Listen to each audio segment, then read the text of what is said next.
Shalom, perkenalkan nama saya Mengsi Mawarni Besi dengan NIM 712022-206. Nah, di video kali ini saya akan memberikan penjelasan tentang bagaimana teologi kewirausahaan itu sangat penting untuk diterapkan dalam suatu lembaga gereja.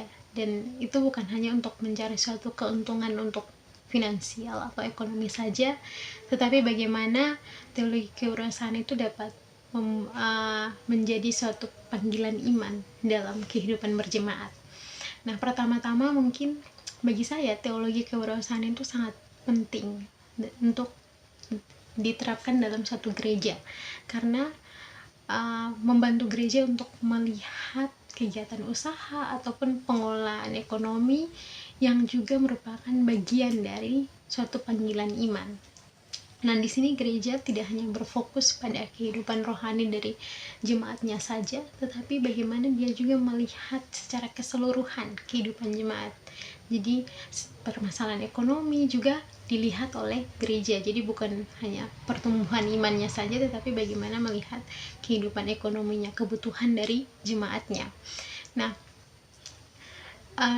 kita ketahui bahwa tidak semua jemaat itu pastinya jemaat yang mampu, jemaat yang dalam tanda kutip kaya, tetapi banyak jemaat juga yang mengalami tantangan seperti adanya kemiskinan, kurangnya lapangan pekerjaan, dan juga lain sebagainya.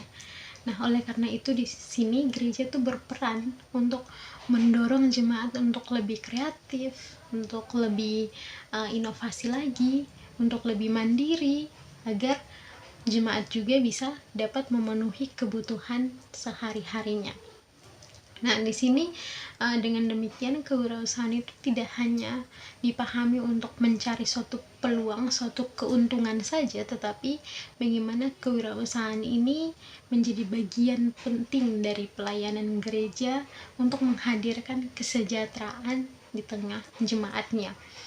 Nah, mungkin bisa kita lihat dari suatu tokoh, ya, salah satu tokoh yaitu Thomas Simard yang telah kita pelajari bersama, di mana dia menganggap bahwa kewirausahaan itu adalah suatu proses kita menerapkan kreativitas dan inovasi untuk memecahkan suatu masalah dan melihat masalah itu sebagai suatu peluang, di mana kita membuat sesuatu dari yang tidak bernilai menjadi sesuatu yang berharga ataupun bernilai.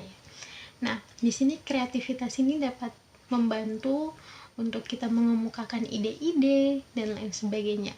Sedangkan inovasi ini dimana membantu kita untuk dari ide-ide yang sudah kita kemukakan itu, bagaimana kita mewujud nyatakan ide-ide itu. Dan juga menjadi seorang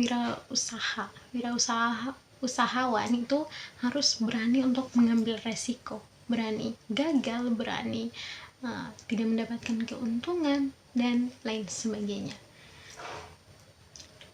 Karena itu dengan kewirausahaan ini dipahami sebagai kemampuan kita untuk bagaimana kita berpikir untuk lebih kreatif, lebih inovasi lagi, untuk menciptakan peluang-peluang atau potensi-potensi usaha yang dapat memberikan manfaat bukan hanya kepada diri kita sendiri, bukan hanya kepada gereja saja, tetapi manfaat itu juga dapat menjangkau semua jemaat atau seluruh jemaat. Nah, mungkin konsep kreativitas dan inovasi ini bisa kita lihat atau kita pahami sebagai bagian dari panggilan kita sebagai manusia yang segambar dan serupa dengan Allah, di mana Tuhan telah menciptakan kita sebagai manusia yang mampu berpikir, memberikan kita rasio untuk kita berpikir bagaimana kita menciptakan sesuatu hal yang tidak bernilai menjadi bernilai, bagaimana kita bisa mengelola dunia yang telah dipercayakan, diberikan kepada kita secara cuma-cuma ini. Nah, oleh karena itu kewirausahaan ini dapat dilihat sebagai bentuk tanggung jawab kita sebagai manusia untuk bagaimana kita mengembangkan potensi-potensi yang ada, mengembangkan sumber-sumber daya yang ada yang sudah diberikan kepada kita. Nah, ini bisa kita lihat juga dalam ajaran Alkitab tentang talenta. Kita telah diberikan talenta, karena itu bagaimana talenta itu kita bisa melipat gandakan. Bukan talenta itu bukan kita kubur, tapi bagaimana talenta itu kita kembangkan. Oleh karena itu, kembali lagi bahwa kewirausahaan itu bukan hanya bertujuan untuk mencari keuntungan, tetapi bagaimana kewirausahaan itu menghadirkan kesejahteraan bagi jemaat, membantu mereka yang tidak membutuhkan, dan juga lain sebagainya. Jadi menurut saya kewirausahaan itu sangat penting untuk ada dalam suatu gereja, untuk menjawab permasalahan-permasalahan yang ada dalam jemaat. Mungkin itu sedikit penjelasan dari saya. Terima kasih.